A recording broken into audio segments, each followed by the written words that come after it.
Bonsoir tout le monde. Euh, J'espère que vous pouvez bien m'entendre. Alors, bienvenue à ce nouveau webinaire organisé par Hoffman. Je suis ravi de vous retrouver à nouveau pour un cours qui s'annonce cette fois-ci encore plus enrichissant et passionnant que le précédent. Alors, ce soir, nous avons l'honneur d'accueillir le professeur Nicolas Gaspard, que la plupart d'entre vous, bien sûr, connaît. Mais je vais quand même refaire une petite introduction. Donc, Nicolas Gaspard va nous parler ce soir d'un domaine essentiel de la neurologie, à savoir les intoxications et les répercussions des intoxications, bien sûr, sur le système nerveux.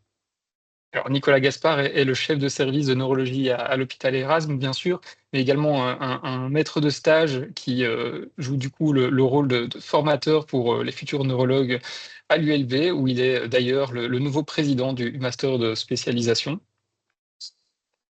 Alors, Nicolas Gaspard donne également le cours de neurologie à l'ULB, et donc ce qui montre vraiment son engagement académique et clinique, et qui fait de lui une personnalité incontournable dans le domaine de la neurologie, notamment en Belgique. Il faut savoir qu'il est également le président actuel et l'un des cofondateurs de la Société belge de neurophysiologie clinique, euh, avec un travail qui est donc dans le domaine de la neurophysiologie, orienté autour de l'épilepsie, mais également sur des aspects plutôt de neuroréanimation, avec beaucoup de collaboration avec les unités de soins intensifs. Euh, et donc, je ne vais pas m'étendre davantage, hein, mais l'exposé, comme les fois précédentes, se veut interactif, donc n'hésitez pas à poser des questions dans le chat, et on reviendra là-dessus à la fin de la présentation. Il y aura un petit temps prévu pour ça, pour en discuter. Donc voilà, professeur Gaspard, à vous l'honneur. Merci beaucoup Vincent, merci à toi et à Manon et à l'association Hoffman pour l'invitation. Je suis vraiment bon, flatté par l'introduction. Je vais essayer d'être à la hauteur de tout ce que tu as dit. Je suis aussi très content que vous ayez fondé cette association. Je pense qu'elle répond à un vrai besoin et à une vraie problématique qu'on rencontre dans les masters de spécialisation pour organiser l'enseignement et la formation continue des post-gradués. Et j'espère qu'on aura dans le futur proche l'occasion de travailler ensemble avec l'association et les différents masters des différentes universités pour essayer d'aboutir à une formation cohérente, complète et qui puisse rencontrer vos attentes et vos besoins. Alors, je vais partager mes slides, allons-y. Voilà. Et donc effectivement, Manon et Vincent m'ont relayé donc votre demande que je vous parle des intoxications aiguës. Alors des intoxications aiguës euh, liées aux drogues récréatives, hein, et l'alcool notamment. Je ne vais pas du tout parler des intoxications aiguës liées à des médicaments. Sinon on va y passer plus que la soirée et la nuit. Alors c'est un sujet qui est évidemment un peu à la frontière de la neurologie, hein. C'est pas typiquement un sujet considéré comme hardcore neurologique, mais néanmoins, en tant que neurologue, en particulier quand on est assistant, qu'on fait des gardes dans les services d'urgence des hôpitaux, ce sont des situations auxquelles on va être confronté parce que la consommation de drogue est quand même assez prévalente dans nos régions. Et l'alcool en particulier, comme vous le verrez, c'est particulièrement prévalent. Et donc, c'est une situation de manifestations neurologiques qui sont fréquentes et pour lesquelles vous allez souvent être sollicité.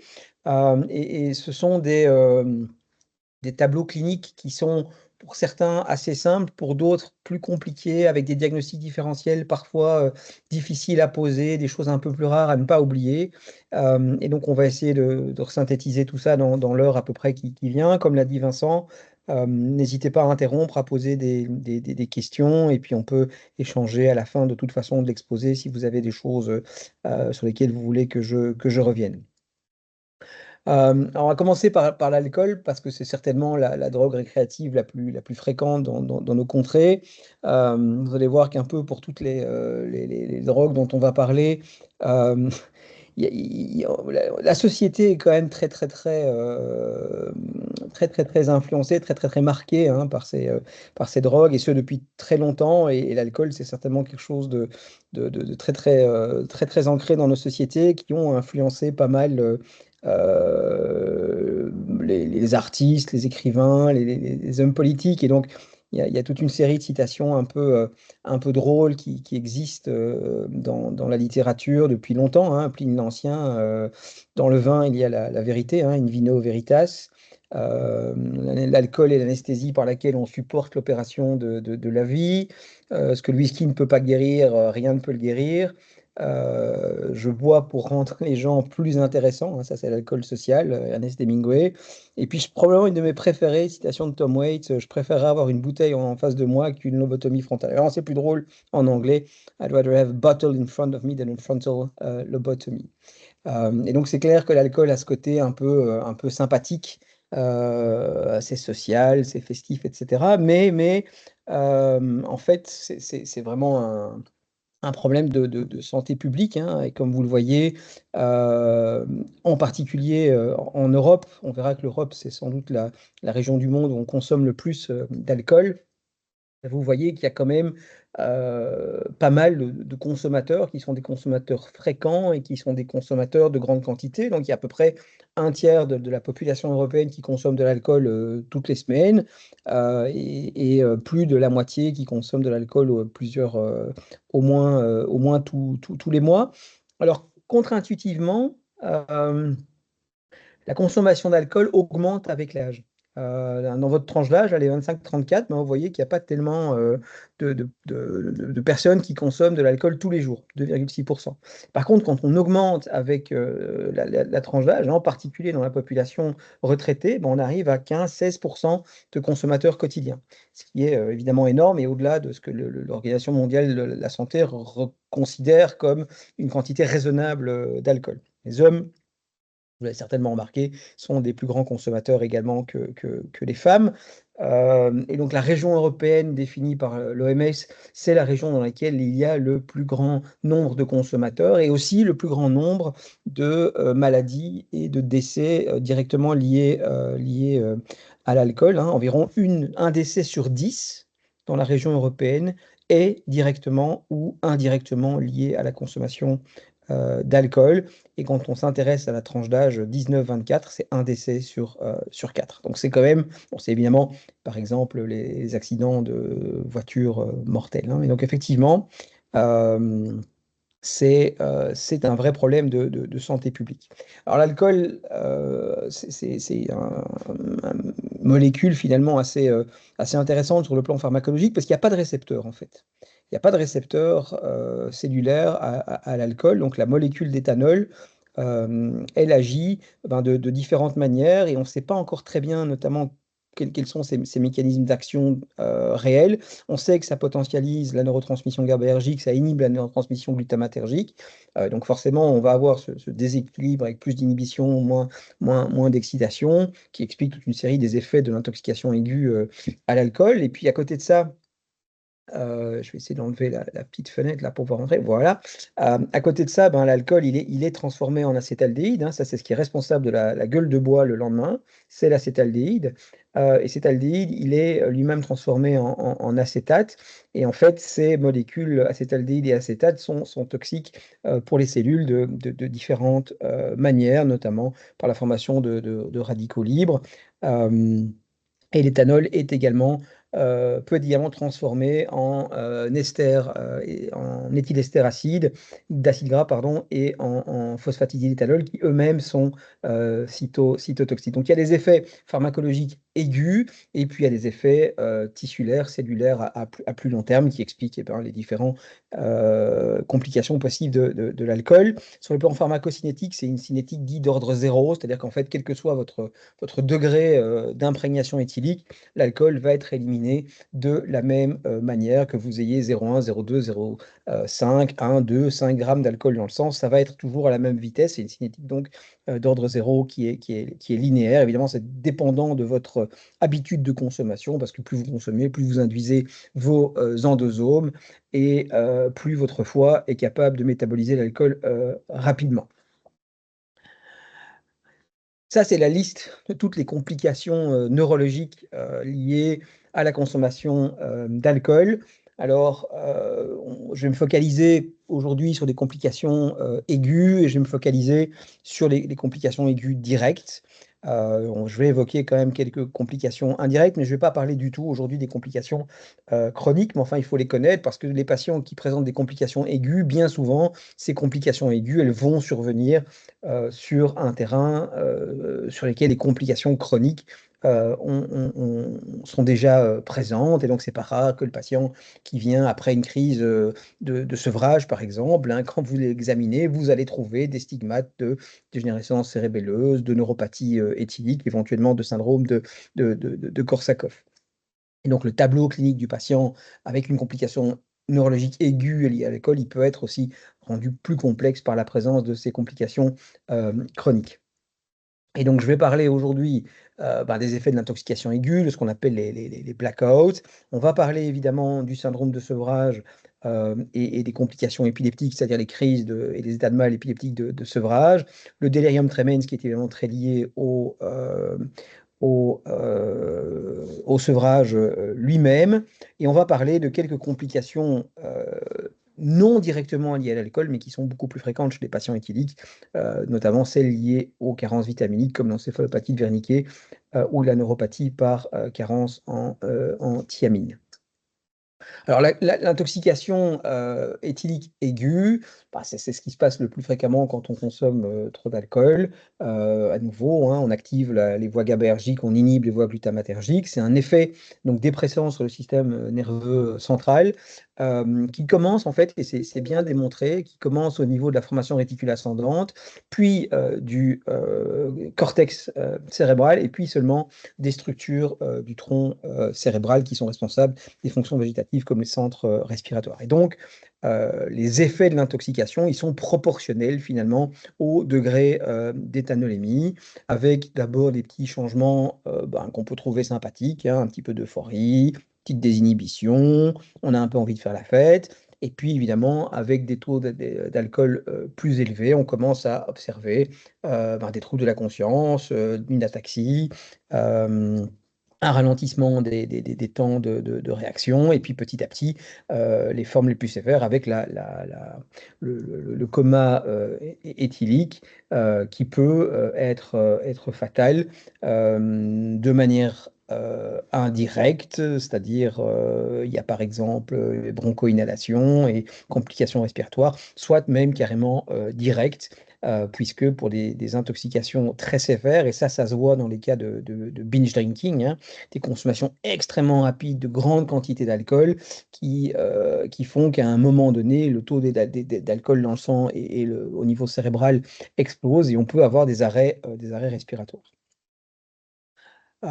Qu'est-ce qu'on fait chez des patients qui sont intoxiqués de manière aiguë à l'alcool? Une prise en charge plutôt supportive. On va, et c'est vraiment central, il faut réhydrater, hein, parce que l'alcool a un effet diurétique, et donc généralement, même si on ingurgite des grandes quantités de liquide alcoolisé, on finit par perdre plus d'eau que ce qu'on a réellement ingurgité. Et donc il faut réhydrater en faisant attention à 2 choses, le sodium et la glycémie. Parce qu'en fait, enfin pas tellement la glycémie, mais le sodium et la vitamine B1, parce qu'en fait, comme vous le savez, les patients qui sont éthyliques chroniques ont une tendance à être carencés en vitamine B1, et si vous les réhydratez avec du glucosé, il y a un risque de précipiter une encéphalopathie de Wernicke. Donc si on décide de réhydrater avec du glucosé, eh bien, il faut toujours supplémenter en vitamine B1. Si on opte pour le sérum physiologique, il faut alors se méfier des problèmes de natrémie, puisque souvent les patients intoxiqués sont en hyponatrémie. Il ne faut pas corriger cette hyponatrémie trop vite. Les patients éthyliques chroniques sont à beaucoup plus grand risque de présenter un syndrome de démyelination osmotique que la population moyenne. Et donc, il faut vraiment se limiter à une correction très prudente de l'hyponatrémie qui ne doit pas dépasser 6 000 équivalents par litre par 24 heures. Les patients éthyliques ont tendance à consommer d'autres choses, et donc il faut rechercher et traiter des intoxications concomitantes. Paradoxalement, ces patients peuvent être agités. il faut alors éventuellement les sédater en étant extrêmement prudent parce que les effets sédatifs, notamment des benzodiazépines, vont se surajouter aux effets sédatifs de l'alcool et on peut précipiter des comas éthyliques avec des très petites doses de benzodiazépines et donc il faut se cantonner à des doses relativement raisonnables. Évidemment, ABCD, hein, on protège les voies respiratoires, on s'assure que la respiration est correcte. C'est rare, ceci dit, d'avoir des patients qui sont en stade tel qu'on doit les intuber et les ventiler.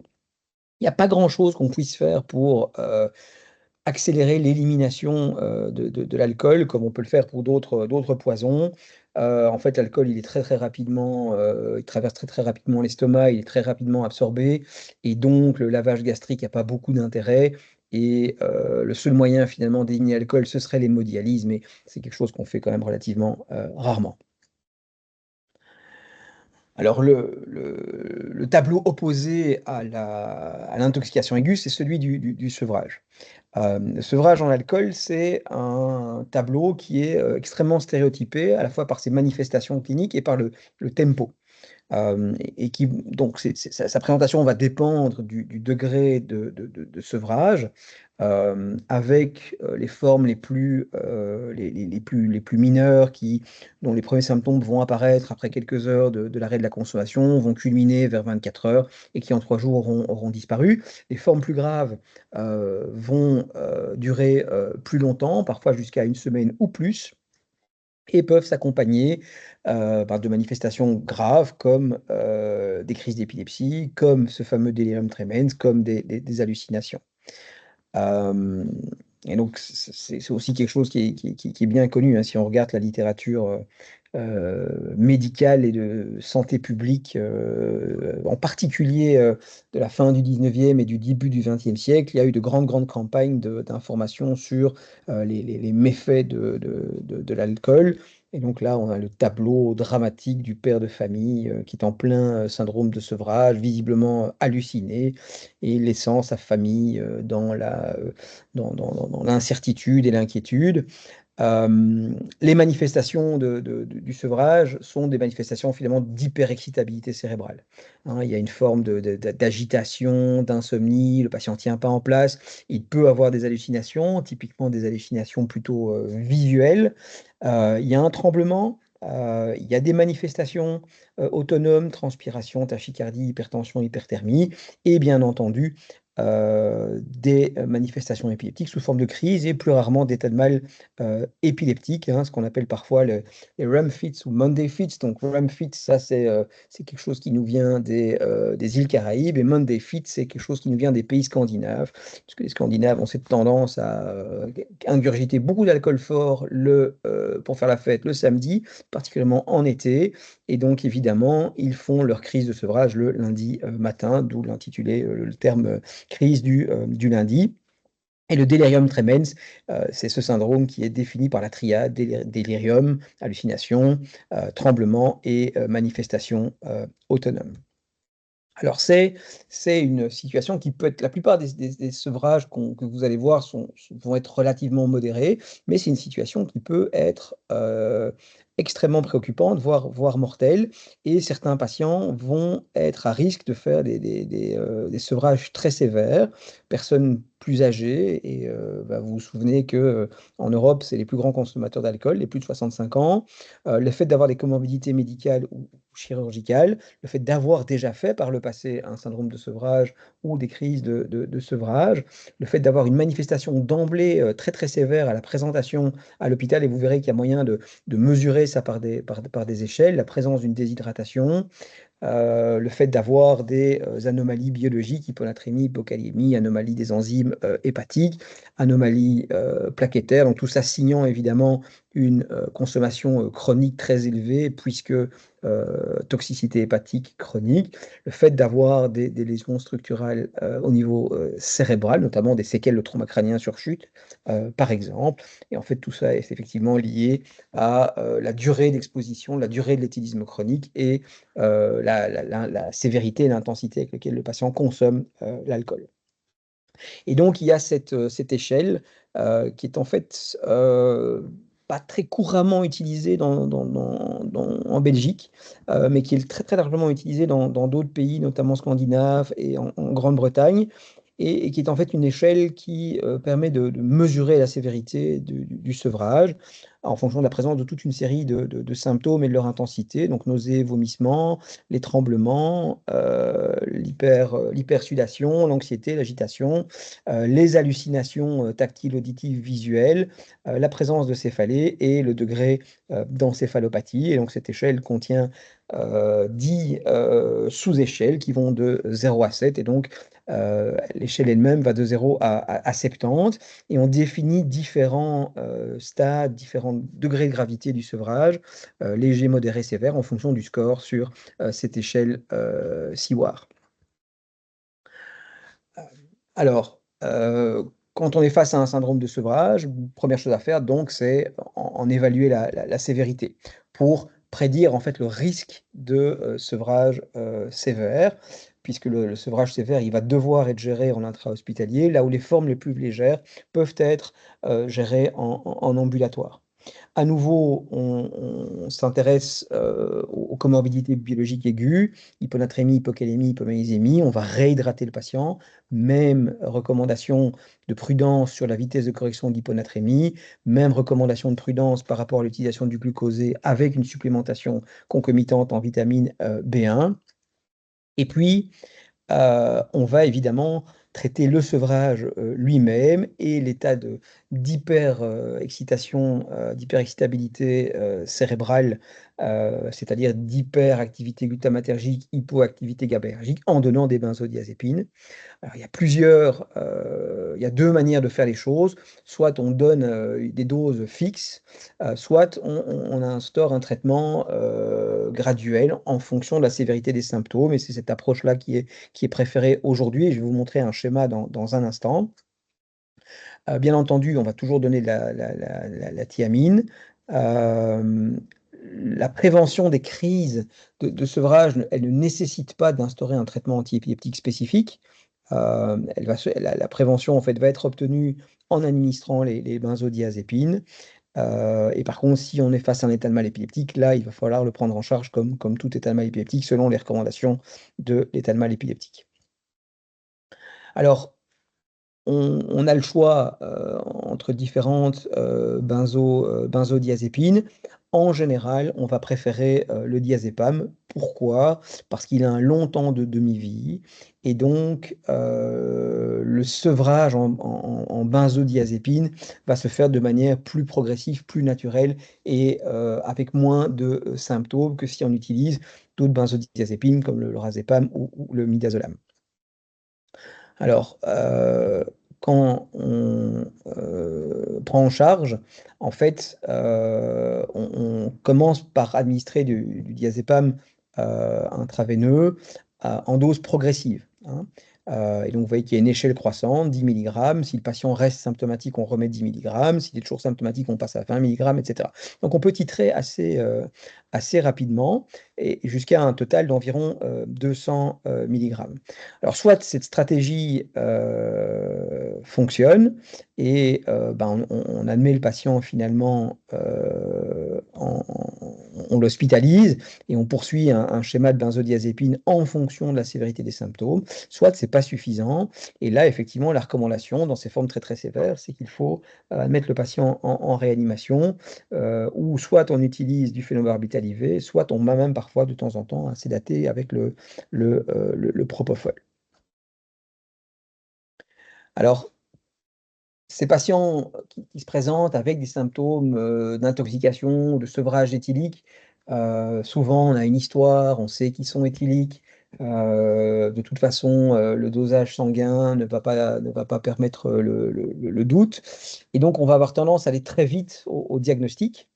Il ne faut pas perdre de vue que ces patients peuvent avoir d'autres complications liées à leur éthylisme chronique et ou à leur consommation aiguë, qui peuvent se présenter de manière assez similaire à l'intoxication ou au sevrage, mais qui sont tout autres et qui vont nécessiter des prises en charge différentes. Et donc l'une d'entre elles, c'est le syndrome de dialylisation osmotique, hein, qui est la complication de ce shift osmotique rapide, typiquement quand on corrige trop vite l'hyponatrémie. Et à nouveau, l'éthylisme chronique est un facteur de risque de syndrome de démyélination osmotique. Initialement, ça s'appelait la myélinolyse centropontine. Et puis en fait, on a découvert pas très longtemps après que des régions extrapontines pouvaient être entreprises, d'où le terme actuel préféré de syndrome de démyélisation osmotique. Typiquement, ça suit la correction trop rapide d'une hyponatrémie de plusieurs jours. Et ça va se présenter de manière assez pléomorphe, avec une altération de la conscience sous forme de léthargie, de mutisme, de catatonie, parfois de coma. Souvent, il y aura une atteinte tétrapyramidale qui peut être flasque et puis devenir spastique, avec éventuellement un tableau pseudobulbaire qui peut aller jusqu'au syndrome, jusqu'à un lock-in. On peut avoir des anomalies oculomotrices, nystagmus, ophtalmoparésie, et on peut également avoir des crises et des états de mal épileptiques. Donc il y a un tableau clinique là qui peut éventuellement en imposer pour un sevrage ou une intoxication aiguë. L'autre diagnostic différentiel, évidemment, c'est l'encéphalopathie de Wernicke, hein, carence aiguë en vitamine B1, très fréquente chez le patient éthylique. La vitamine B1, comme vous le savez, elle est impliquée dans l'activité de la pyruvate déshydrogénase qui permet la transformation du pyruvate en acétyl-CoA qui lui-même sert à faire tourner le cycle de Krebs. En l'absence de thiamine, le pyruvate ne peut plus alimenter le cycle de Krebs. Il y a une crise énergétique au niveau cellulaire et notamment neuronal, et un shunt du pyruvate vers la transformation en lactate.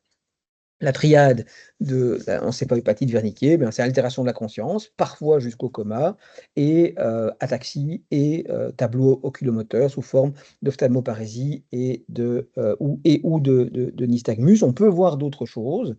On peut voir dans les formes les plus sévères une hypothermie, hein. Il y a moins d'énergie disponible pour les muscles et donc il y a moins de production de chaleur par les muscles.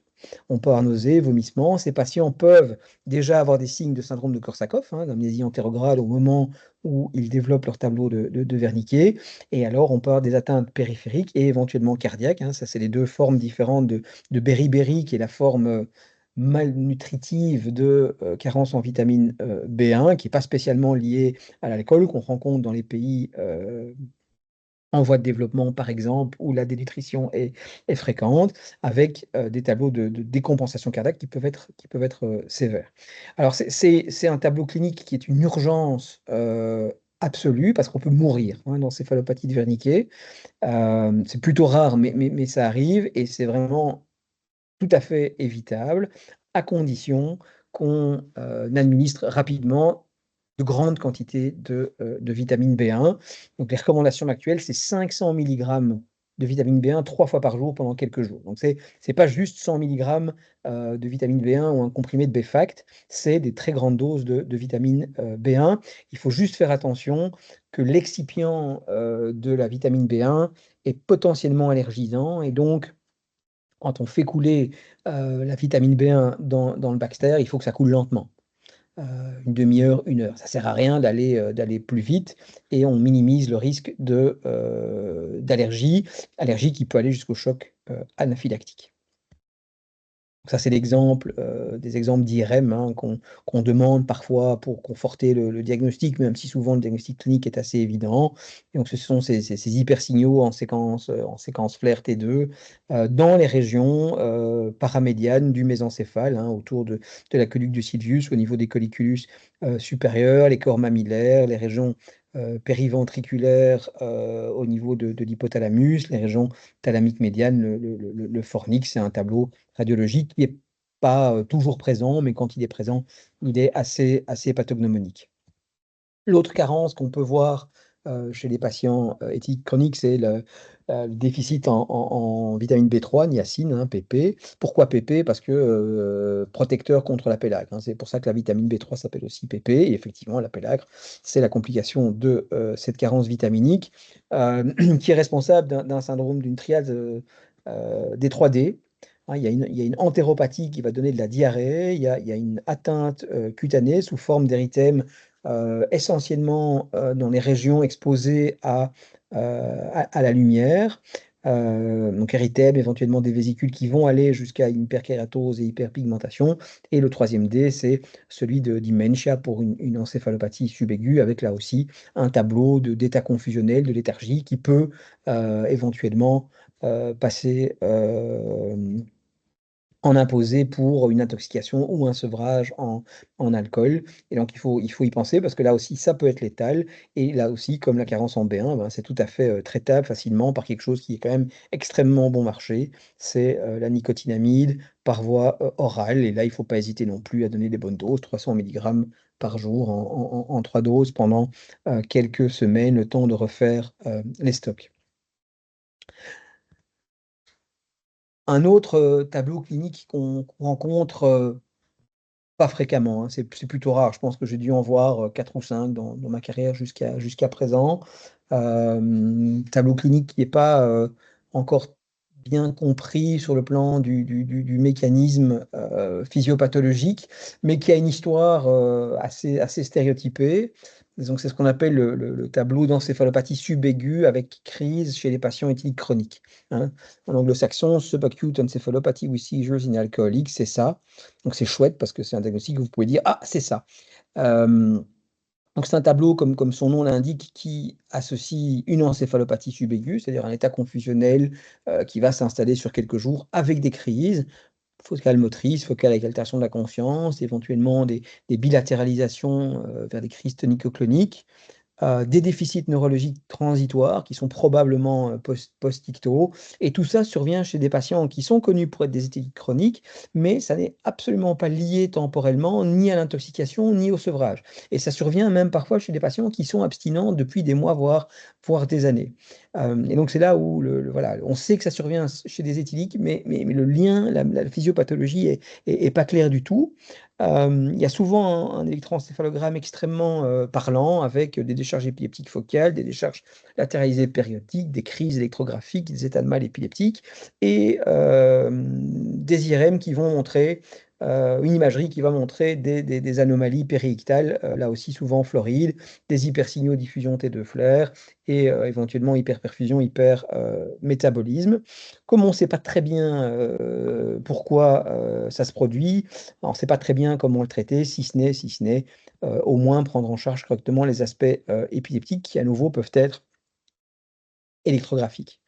Donc c'est l'exemple d'un patient, donc l'IRM, elle est tirée de cette publication de Drake Perez, qui est une revue sur le sujet, où on voit ces anomalies corticales, ici en imagerie flair, au niveau du cingulum, au niveau insulaire frontal, au niveau de l'hippocampe, et ces anomalies en diffusion au niveau du cortex hippocampique et du pulvinar. Ça, c'est l'électroencéphalogramme d'un des patients qu'on a pris en charge il y a quelques années à Erasme, qui démontre ces décharges latéralisées périodiques et ces crises électrographiques. Donc, entité plutôt rare, mais qu'il faut garder à l'esprit quand on est face à un patient éthylique chronique qui se met à faire des crises, beaucoup de crises, sans qu'on ait d'explication très très claire. Autre chose auquel il faut, qu'on doit garder à l'esprit, chez des patients qui se présentent aux urgences avec un tableau facilement étiqueté de sevrage ou d'intoxication, bah, c'est les autres complications. Forcément, ces patients peuvent tomber, faire des traumatismes crâniens avec des hématomes intraparenchymateux, avec des hématomes sous-duraux. Ils peuvent faire des hémorragies intracérébrales sous-durales spontanées liées à un trouble de la coagulation. Ces patients sont thrombopéniques, ils peuvent avoir une insuffisance hépatocellulaire avec des troubles de la coagulation par absence de synthèse des facteurs de coagulation. Ils peuvent faire des AVC ischémiques, hein, sur des cardiopathies dilatées qu'ils peuvent avoir pour des raisons toxiques liées à l'alcool, ou bien à une carence chronique en vitamine B1, hein, ce beriberi humide. Ils peuvent évidemment décompenser leur fonction hépatique. des compensations aiguës sur chroniques, et ils peuvent faire des encéphalopathies pancréatiques aussi. Et donc, à nouveau, le message là, c'est tout patient éthylique qui vient à la garde avec une complication neurologique, il ne faut pas forcément conclure tout de suite que c'est simplement un sevrage ou une intoxication. Il faut garder cette liste de diagnostics différentiels en tête pour les rechercher, parce que c'est parfois plus compliqué que ça. Et en particulier, les patients éthyliques qui viennent aux urgences avec des crises d'épilepsie, vous allez sans doute être consulté régulièrement à ce sujet-là. Il ne faut pas conclure tout de suite que ce sont des crises de sevrage. Il y a plein de raisons pour lesquelles ces patients éthyliques peuvent faire des crises. Évidemment, le sevrage, c'est sans doute le plus fréquent. Et à nouveau, il faut, pour s'en convaincre, replacer les crises dans le contexte. Est-ce que ces crises sont bien survenues en déant 24-48 heures de l'arrêt de la consommation, et est-ce qu'elles surviennent bien dans le cadre d'un syndrome de sevrage, hein. Donc il faut se méfier des crises chez le patient éthylique s'il n'y a pas de syndrome de sevrage associé, s'il n'y a pas les hallucinations, l'agitation, le tremblement, etc. Et si ces crises surviennent en dehors de cette période de 24-48 heures après l'interruption. Et généralement, c'est des crises tonico-cloniques généralisées. À nouveau, si vous avez un patient éthylique qui vient avec des crises focales, c'est probablement pas des crises de sevrage, et il faut penser à autre chose. Et on a déjà évoqué le syndrome de démyélisation osmotique, ce fameux, c'est ça. Les comorbidités aiguës, hein, le trauma crânien, le patient éthylique chronique, éthylique, il vient en état d'intoxication aiguë, il s'est cassé la figure. On conclut, parce qu'il est un peu confus et qu'il a fait une crise, que c'est un sevrage, alors qu'en fait, il a peut-être un hématome intracrânien, et donc il faut se méfier à nouveau, en particulier quand il s'agit de crises focales.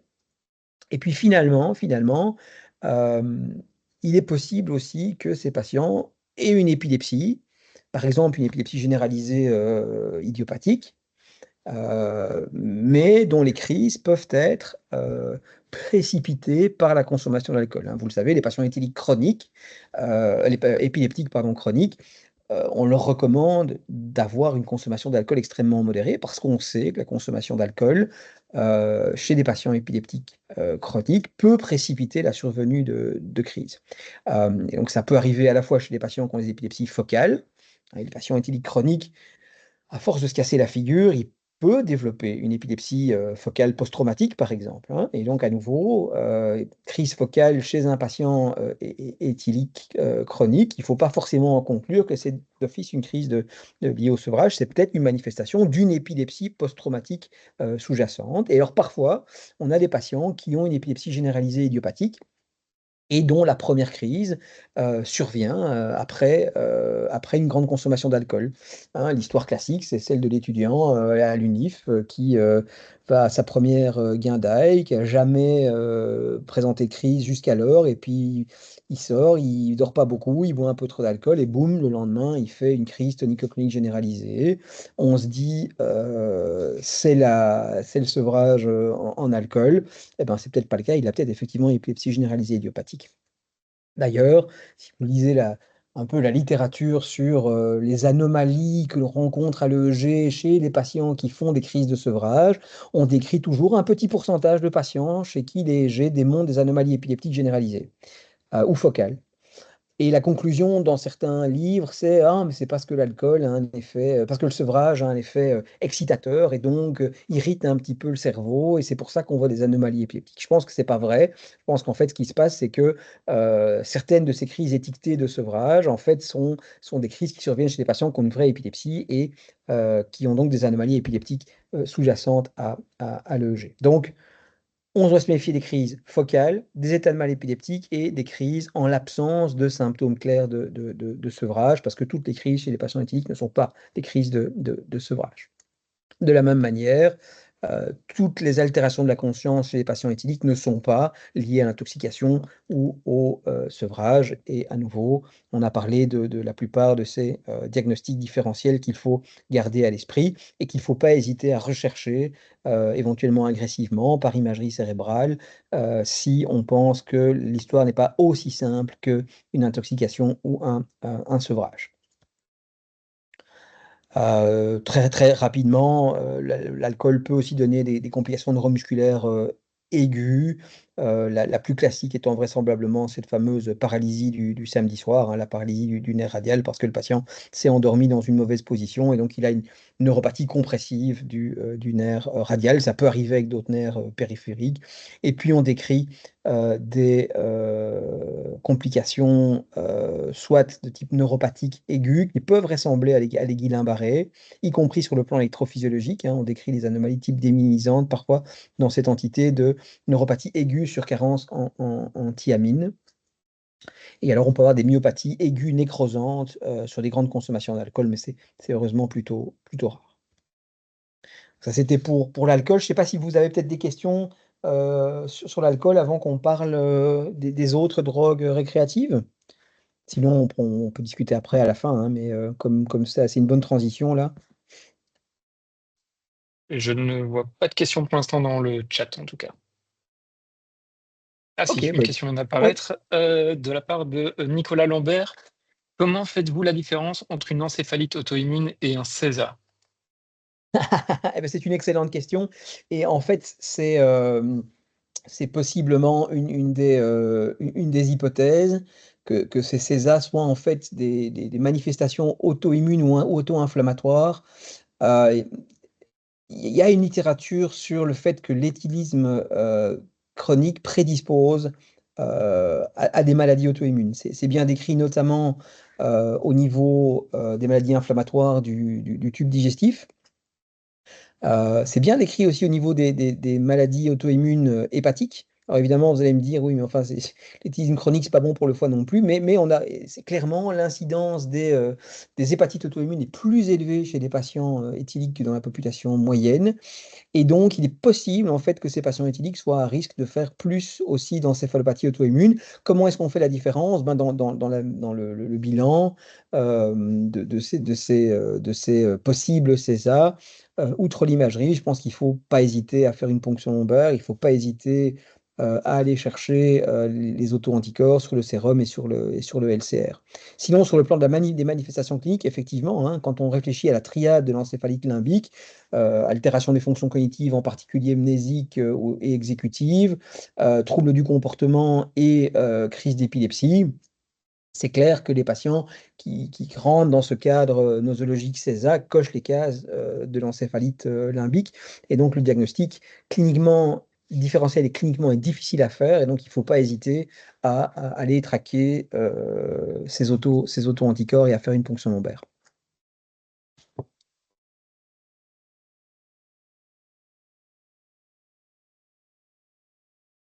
Pas d'autres questions pour l'instant. Ok, mais alors on va embrayer sur les autres drogues récréatives et la liste est vraiment longue, hein. L'être humain a une imagination sans fin quand il s'agit de produire et de consommer les substances illicites. Euh, on peut quand même classer toutes ces différentes drogues en quelques catégories qui vont avoir une présentation clinique assez similaire. Donc, d'un côté, on a évidemment tout ce qui est agents sédatifs et hypnotiques, les benzos, les barbituriques, le GHB, les opiacés, l'héroïne et les opioïdes synthétiques. Tout ce qui est psychostimulant, cocaïne, amphétamine et drogues apparentées, les cannabinoïdes naturels et synthétiques, les hallucinogènes, le protoxyde d'azote, il faut certainement en parler.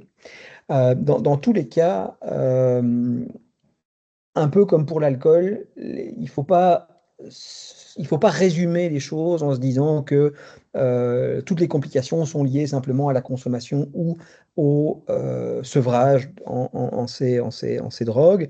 Les complications, elles peuvent être liées à des complications indirectes non neurologiques, on verra quelques exemples. Elles peuvent être liées à des substances qui sont consommées en parallèle, l'alcool, mais ces drogues récréatives, en fait, souvent, on a tendance à en faire des cocktails. Et enfin, le mode d'administration, en particulier quand il s'agit d'administration intraveineuse, peut en soi aussi être une source de complications neurologiques aiguës, par embol gazeux, par embol infectieux.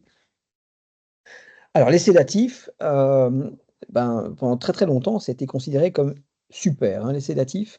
Les barbituriques notamment, ben, quand c'est arrivé sur le marché pharmaceutique, bah, c'était génial, ça aidait à dormir, c'était un sédatif extrêmement, extrêmement bien, c'était un peu tranquillisant. Et puis en fait, ça a été, c'est devenu des substances d'abus avec une série de célébrités qui en ont consommé énormément et qui ont fini par décéder de surdose, d'overdose de barbiturique.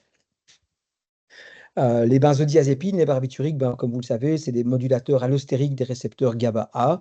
Et donc, en se liant à ce récepteur GABA, qui est un canal chlore, ils vont favoriser l'ouverture du canal en présence du GABA.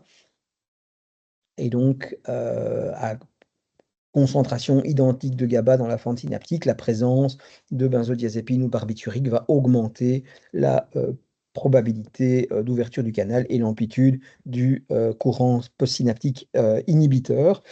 Et donc, ce sont des dépresseurs de l'activité neuronale. Et donc, à quantité, à dose souhaitée, c'est-à-dire celle qui est recherchée pour l'effet agréable. Bon, ce sont des drogues qui sont euphorisantes, qui peuvent rendre un petit peu somnolentes, qui vont provoquer assez facilement des amnésies antérogrades, hein, et le GHB est une rape drug, hein, malheureusement. Et puis, s'il y a consommation beaucoup plus élevée de barbiturique ou de benzodiazépine, bah, la sédation va s'aggraver jusqu'à aller au coma, jusqu'à induire une dépression respiratoire, en particulier à nouveau s'il y a euh, consommation d'autres dépresseurs du système nerveux comme les opiacés ou l'éthanol. Donc à nouveau, autant les barbituriques en grande quantité peuvent induire l'arrêt respiratoire, il est très très rare qu'une consommation de grande dose de benzodiazépine y arrive. Si c'est le cas, il faut toujours suspecter qu'il y a une co-intoxication. Ça peut donner une hypothermie.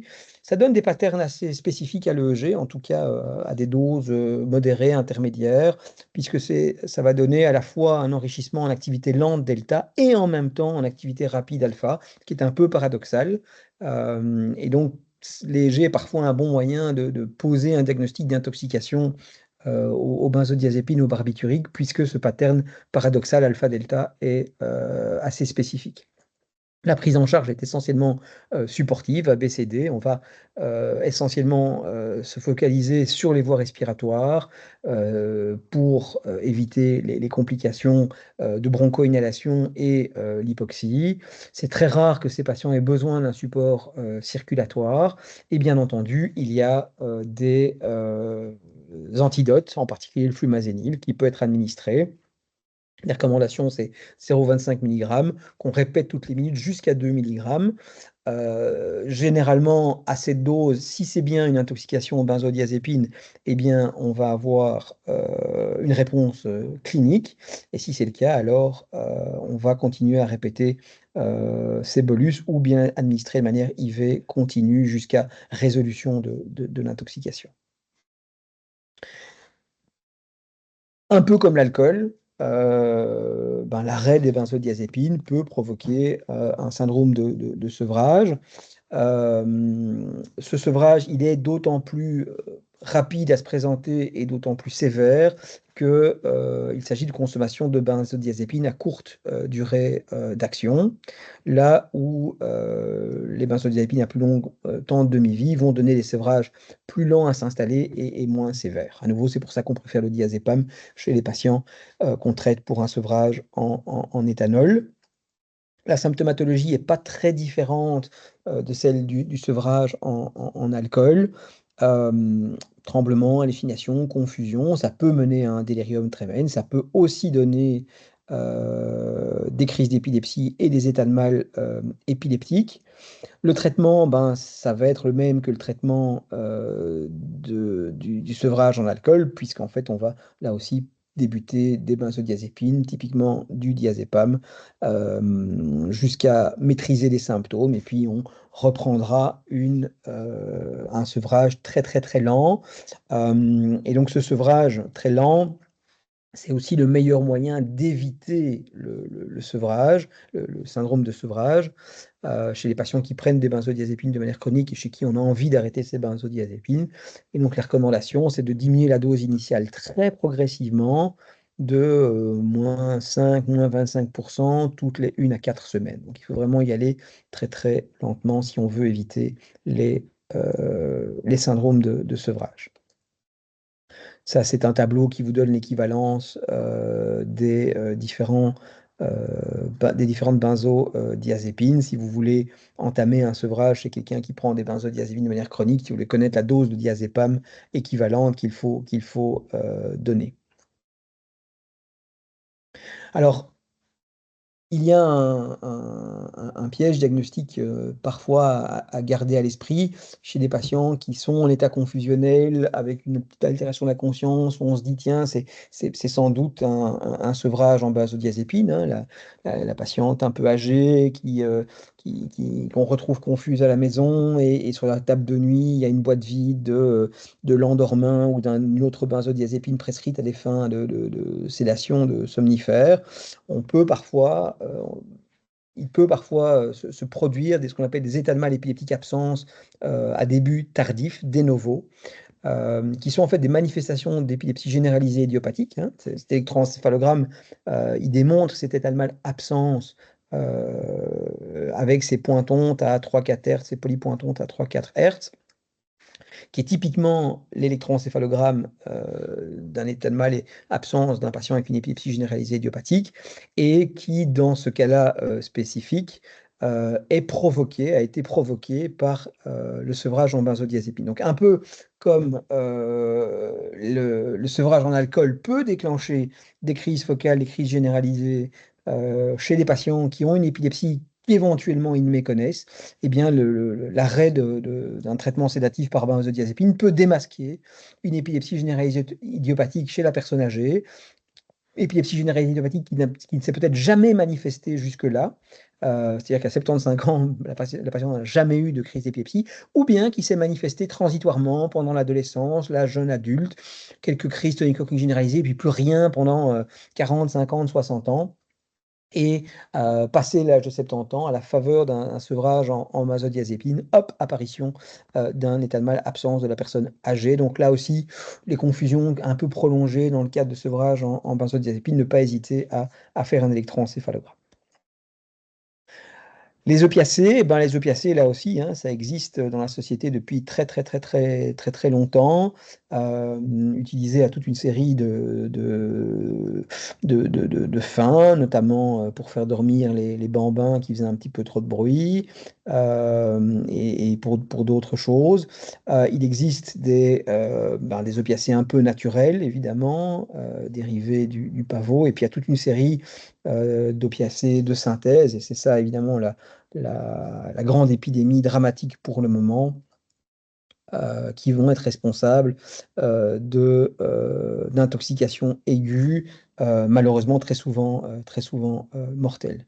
Donc les opiacés, ben, là, contrairement à l'alcool, il y a des récepteurs endogènes, les récepteurs mu, delta et kappa, et on a toute une série d'endorphines, hein, de morphines endogènes qui sont synthétisées à partir de précurseurs comme la proencéphaline, la prodénorphine, la propionélanocortine et la pronocipeptine.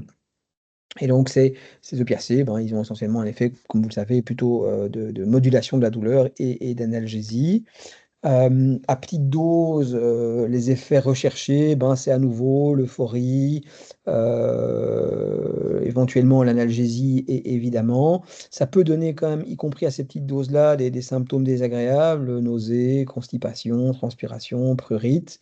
Et puis, à la dose d'intoxication, ça va donner cette fameuse triade des opiacés, c'est-à-dire altération de la conscience, dépression respiratoire et myosis, hein. Et c'est là où examiner les yeux et les pupilles des patients dans ces contextes d'altération de la conscience, d'état confusionnel, c'est toujours payant parce que ça permet parfois d'identifier ces signes de myosis, de mydriase qui vous orientent vers un type d'intoxication bien particulier, et en l'occurrence, pour les opiacés, c'est le myosis.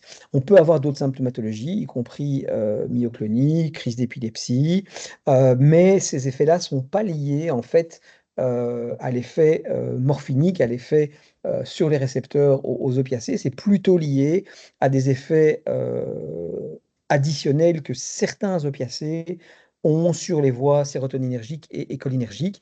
Et c'est pour ça que, notamment pour le risque de myoclonie et de crise d'épilepsie, les opiacés type tramadol, buprenorphine et mépéridine sont beaucoup plus pourvoyeurs de ces complications que l'héroïne et la codéine.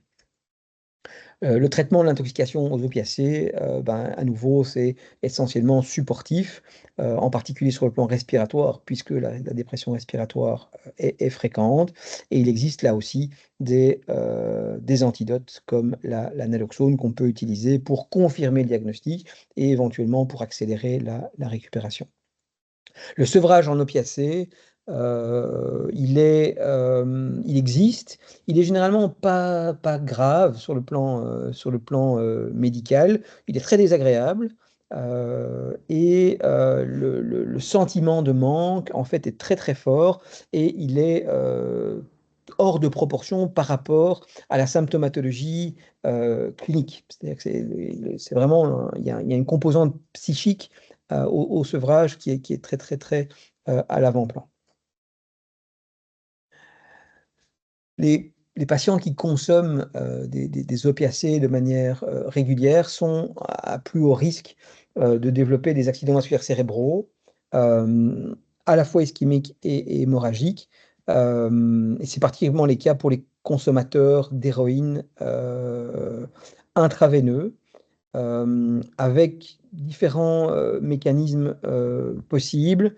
Il y a évidemment le risque d'endocardite infectieuse par l'injection en même temps que l'héroïne de bactéries, des emboles de matériel injecté. On décrit des vasculites allergiques.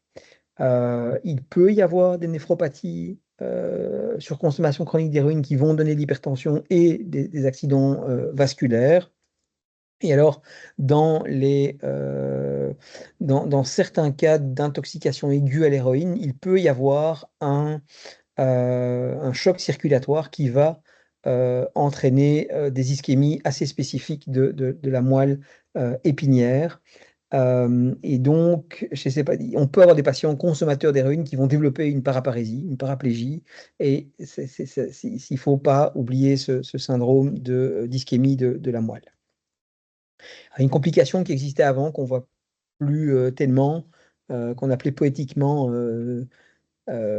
poursuivre le dragon, qui était en fait une encéphalopathie spongiforme subaiguë, qui était liée à la consommation d'héroïne fumée, et qui donnait donc en fait un tableau radiologique assez impressionnant et caractéristique, et sur le plan clinique, en fait, un tableau d'encéphalopathie profonde qui évoluait vers un trouble neurocognitif majeur persistant. Ça se voit plus tellement de nos jours. Alors à l'inverse, ce spectre opposé des opiacés, ce sont les agents stimulants, avec évidemment la cocaïne, hein, qui est en fait un dérivé de monoamine qui ressemble à la dopamine, et qui ressemble aussi aux autres stimulants de type amphétamine, méthamphétamine et catinone. Là aussi, initialement, c'était plutôt chouette, hein, les amphétamines. Ça, c'est un peu stimulant, ça coupe l'appétit, ça donne de l'énergie. La cocaïne, ça a un petit effet, ça a un bon effet même anesthésique local. Donc, c'est des substances qui ont été longtemps utilisées de manière tout à fait licite pour toute une série d'indications. Et bien évidemment, on continue à donner de la rilatine aujourd'hui pour les enfants qui ont un TDAH. Alors la cocaïne, elle existe en plusieurs formes. La forme de base, c'est une espèce de pâte qui peut être ensuite réduite en poudre. Cette poudre, elle peut être injectée, elle peut être sniffée, ou bien cette pâte est transformée par transformation basique en cristaux de crack. Euh, ou- et ces cristaux de crack peuvent eux-mêmes être traités pour redonner une espèce de poudre, et tout ça peut être soit ingéré, soit fumé. Les manifestations cliniques sont de la consommation aiguë de cocaïne sont d'autant plus rapides que ça dépend de la voie d'administration, hein. Les voies intraveineuses et le fait de fumer vont donner des symptômes dans les 5 premières minutes, là où le fait de sniffer il va falloir à peu près 20 à 30 minutes, et la consommation orale, c'est un peu plus long. Les amphétamines, ça c'est sans doute le marché de la drogue récréationnelle le plus en expansion pour le moment, parce que c'est extrêmement facile avec un kit de petits chimistes de synthétiser toute une série de dérivés d'amphétamines et autres. Donc il y a trois grandes catégories. Il y a la méthamphétamine et ses dérivés qui portent toute une série de noms. Il y a le MDMA qu'on trouve surtout sous forme de pilules colorées. Et puis, il y a les dérivés du khat, hein, qui est une plante qui contient spontanément ce qu'on appelle les catinones, mais dont on peut dériver toute une série de catinones synthétiques, avec là aussi toute une série de noms assez exotiques. Le plus classique, c'est ce qu'on appelle les sels de bain. Alors, ces stimulants ont un effet essentiellement au niveau des voies monoaminergiques, dopamine, noradrénaline et sérotonine, à des degrés variables, hein. La cocaïne, elle agit de manière identique sur les trois voies. La méthamphétamine, les amphétamines en général sont plutôt noradrénergiques, avec des effets variables sur la dopamine et la sérotonine. Et puis certains ont des effets parallèles autres, en particulier la cocaïne, qui est évidemment un bloqueur des canaux sodiques et qui agit au niveau des récepteurs NMDA. L'ecstasy, le MDMA, agit aussi au niveau des voies de l'ocytocine. C'est sans doute ça qui contribue à donner ce sentiment de rapprochement de l'autre que ressentent les consommateurs d'ecstasy. Et donc, une fois qu'on consomme, qu'on consomme de la cocaïne ou méthamphétamine, ben, on ressent effectivement euphorie, hyperactivité. Il y a des effets liés à la consommation chronique. Les patients ils peuvent développer des tableaux psychotiques, des stéréotypies, et alors des hallucinations assez caractéristiques, avec l'impression d'avoir des insectes qui courent sous la peau, ce qu'on appelle le sentiment de formication, hein, l'impression d'avoir des fourmis sous la peau, ou qu'on appelle parfois aussi coke bugs. L'overdose va donner lieu à un tableau combiné d'hyperactivation sympathique et sérotoninergique, hein, psychose, hallucination, délirium, parfois coma.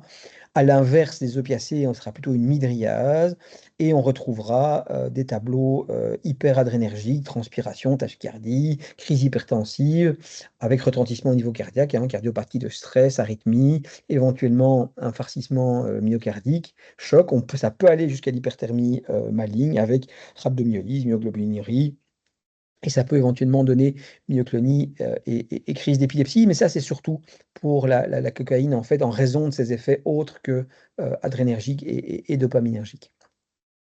Le traitement, à nouveau, va être supportif, hein, respiratoire, contrôler la pression artérielle, évidemment, tout en luttant contre la déshydratation qui peut survenir fréquemment en raison de la transpiration profuse et de l'hyperthermie. Sédation si nécessaire, et corriger tous les problèmes électrolytiques, l'acidose et les troubles acido-basiques. Là aussi, se méfier des complications neurovasculaires aiguës des consommateurs de stimulants, en particulier de cocaïne, hein. Donc la consommation chronique de cocaïne est associé à une augmentation majeure du risque d'AVC chez les femmes jeunes, pour toute une série de raisons. Soit il y a un anévrisme, une malformation artério-veineuse sous-jacente qui va se rompre à la faveur du pic hypertensif, soit on va avoir des effets de type syndrome de vasoconstriction réversible, éventuellement des emboles d'origine cardiaque sur cardiomyopathie de stress, et parfois des vasculites liées à la consommation d'amphétamines ou de cocaïne. Rapidement sur les cannabinoïdes, parce que même si c'est très fréquent, en fait, c'est rare que ça donne lieu à des complications neurologiques sévères, si ce n'est les cannabinoïdes dits de synthèse, donc à côté des cannabinoïdes naturels, marijuana, hashish, et les huiles ou les cires concentrées à partir de ces formes naturelles. Il y a maintenant toute une série de cannabinoïdes synthétiques, il en existe des centaines, communément appelés spice, qui eux, en fait, ont certainement un effet de type tétrahydrocannabinol, hein, de THC, mais vont avoir en fait des effets autres et en fait mal caractérisés sur d'autres voies de neurotransmission qui peuvent donner en fait des complications sévères, hypertension, arythmie cardiaque et insuffisance rénale aiguë. Ça peut donner des presses, ça peut donner des crises d'épilepsie, ça peut donner des syndromes de vasoconstriction réversible. Donc, ces cannabinoïdes de synthèse sont beaucoup plus dangereux que les cannabinoïdes naturels. Et donc, il y a toute une série de ces drogues récréatives qui peuvent donner des syndromes de vasoconstriction réversible et des syndromes d'encéphalopathie postérieure réversible. Et donc, c'est à nouveau hein, ces cannabinoïdes de synthèse en particulier, les psychostimulants et les hallucinogènes type LSD.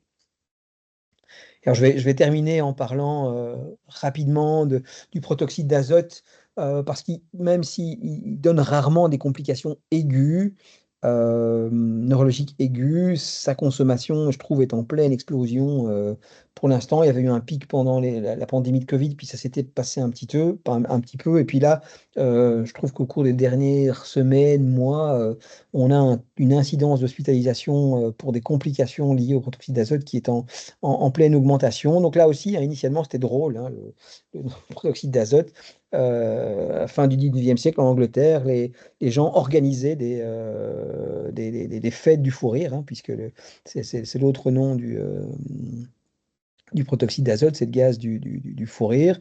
Et puis, il est utilisé dans d'autres choses, y compris pour faire de la crème fraîche. Et ça, c'est les ballons ou les petits containers qui contiennent le protoxyde d'azote qu'on retrouve un peu partout dans les rues. C'est euphorisant, c'est l'effet principalement recherché. Maintenant, c'est un toxique au niveau des voies de synthèse de la méthionine. Ça empêche la vitamine B12 en fait de faire son effet de cofacteur enzymatique de l'enzyme dont le nom m'échappe, la tétrahydrofolate réductase, voilà, qui permet la transformation d'homocystéine en méthionine. Or, évidemment, cette méthionine, elle est importante pour le fonctionnement neuronal, et donc ça va donner des complications typiques neurologiques, typiquement une dégénérescence combinée subaiguë de la moelle, plutôt au niveau cervical, mais il y a d'autres manifestations qui peuvent survenir parfois aiguës. Il y a les tableaux neuropathiques périphériques qui peuvent en imposer parfois pour des Guillain-Barré, on a encore eu un cas récemment. Et alors, il y a des manifestations centrales qui sont plus rares, mais qui peuvent arriver, l'encéphalopathie, le leucoencéphalopathie. Donc, quelques exemples ici à l'imagerie d'un hypersignal dans le splénium du corps calleux, et là de leucoencéphalopathie chez des patients qui sont présentés avec des états confusionnels aigus qu'on n'a pas pensé à initialement attribuer au protoxyde d'azote, mais dont il s'est avéré qu'il s'agissait de protoxyde d'azote. Et donc, biologiquement, le taux de vitamine B12 peut être tout à fait normal, hein. Il n'y a pas forcément une carence réelle en vitamine B12, il y a une carence fonctionnelle parce que la vitamine ne peut pas faire son rôle de cofacteur enzymatique. Mais par contre, les métabolites type acylméthylmalonique et homocystéine, qui sont en amont de ces voies de synthèse inhibées par le protoxyde d'azote, vont eux être élevés, et c'est souvent comme ça qu'on confirme le diagnostic. Et donc le traitement est assez simple, il suffit de donner des très grandes quantités de vitamine B12 hydroxycobalamine par voie intramusculaire. Voilà, ça c'était un tableau, assez synthétique, hein. C'est difficile de passer beaucoup de temps, sur chacun de ces molécules. Mais, voilà, gardez ces molécules à l'esprit, les grands toxidromes que ça peut donner. N'oubliez jamais que, les intoxications peuvent être multiples et concomitantes et que tout n'est pas simplement lié à un sevrage ou une intoxication, qu'il faut parfois chercher un petit peu plus loin. Merci pour votre attention. Merci beaucoup, Nicolas. C'était vraiment une très chouette présentation, très instructive. Je ne vois pas d'autres questions pour l'instant, mais moi j'ai une question par rapport aux absences late onset qui sont décelées à la faveur d'une prise de benzodiazépine. Est-ce qu'on connaît finalement un petit peu l'histoire naturelle de ces EGI? Est-ce que c'est des patients qui vont potentiellement refaire des crises, des états de mal si on ne les traite pas ou... Non, c'est généralement, en fait, des patients qui ont, soit une histoire très, très ancienne, d'épilepsie généralisée idiopathique, hein. À nouveau, ils ont peut-être eu une épilepsie absence dans l'enfant, quelques crises tonico-cloniques à l'adolescence. Ils ont parfois été traités pendant quelques années et puis ils sont, libres de tout traitement depuis, des décennies. Voire même, c'est des patients qui n'ont jamais présenté aucune manifestation épileptique, et là, leur épilepsie est un peu indolente, décompense à la faveur. Typiquement, c'est un sevrage en benzodiazépine. Parfois, c'est la prescription, d'un médicament qui abaisse le seuil épileptogène, typiquement un antidépresseur, tricyclique. Et parfois, c'est, alors ça peut être un sevrage en alcool, mais c'est plus rare. Et parfois, ça peut être une hyponatrémie. Et en fait, même si ces gens ont une épilepsie, s'il n'y a pas de facteur précipitant qui se représente, dans le futur, ils vont pas récidiver de crise. Donc il y a pas vraiment d'indication de traiter ces patients au long terme. Bien, merci. Je ne vois pas d'autres questions pour l'instant. Euh, Ah si, alors Zoé Esclavon qui demande pour les intoxications au protoxyde d'azote, au vu du grand nombre actuellement de consommateurs, devant une histoire claire, est-il possible de faire le bilan et éventuellement traiter le patient en ambulatoire plutôt que de l'hospitaliser? Oui, c'est certainement possible. Après, on est coincé par 2 choses. Un, ces patients, quand ils viennent à l'hôpital, ben, ils sont quand même souvent, s'ils viennent à l'hôpital, c'est qu'ils sont assez sévèrement, symptomatiques, hein. La plupart de ces patients, ils présentent ils ont déjà présenté par le passé des symptômes, donc typiquement des paresthésies, et ils savent, que c'est lié au protoxyde d'azote et donc ils vont un peu réduire leur consommation et puis ils vont reprendre et en fait, quand ils viennent à l'hôpital, c'est qu'ils sont, paraparétiques ou ataxiques. Donc le retour à domicile est un peu compliqué parce qu'ils sont fonctionnellement pas en état de rentrer au domicile et ils sont assez souvent alors en besoin de réadaptation. Donc pour cette raison-là, ça peut rendre la prise en charge ambulatoire compliquée et puis l'autre aspect, c'est la fâcheuse tendance quand même qu'ont ces patients à continuer à consommer malgré tout, hein. On a eu récemment dans le service un patient qui consommait dans sa chambre. Alors qu'il était là pour une intoxication, hein, et donc en ambulatoire, je crois que la tentation de reconsommer est grande et c'est tellement facile à se procurer que, voilà.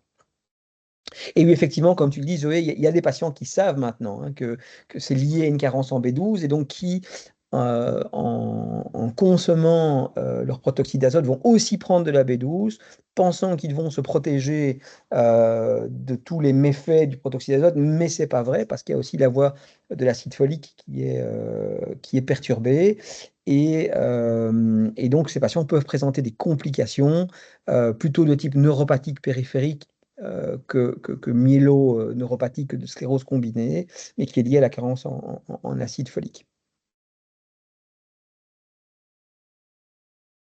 Bien, merci. Alors pour l'instant, je ne vois toujours pas de questions. Je vais laisser encore un petit peu de temps aux participants et profiter de ce petit intervalle pour faire un teasing sur le prochain cours. Donc, c'est le docteur Sophie Lanz qui va nous parler du diagnostic différentiel des lésions de la substance blanche. Le cours était prévu initialement le 24 février, mais malheureusement, à cause d'un imprévu, ça va être reporté au 3 mars. Après ça, on aura un cours du docteur Gilbert du Kremlin Bicêtre à Paris qui nous parlera des manifestations neurologiques de pathologie systémique. Et d'ailleurs, à ce propos, je vous conseille de regarder le Camistère qui sortira cette semaine parce que c'est potentiellement en lien avec ce genre de phénomène. Et puis, bien sûr, le 15 mars, le symposium de la BNS auquel nous participons activement pour les présentations de l'après-midi. Alors, je ne vois toujours pas d'autres questions. Je pense qu'on va pouvoir clôturer là. Bon. Encore un tout grand merci en tout cas, Nicolas, d'avoir libéré cette soirée pour faire cette présentation. C'était vraiment très instructif. Avec grand plaisir. Merci beaucoup pour l'invitation. Passez une bonne soirée. Bonne soirée et bonne soirée à tout le monde.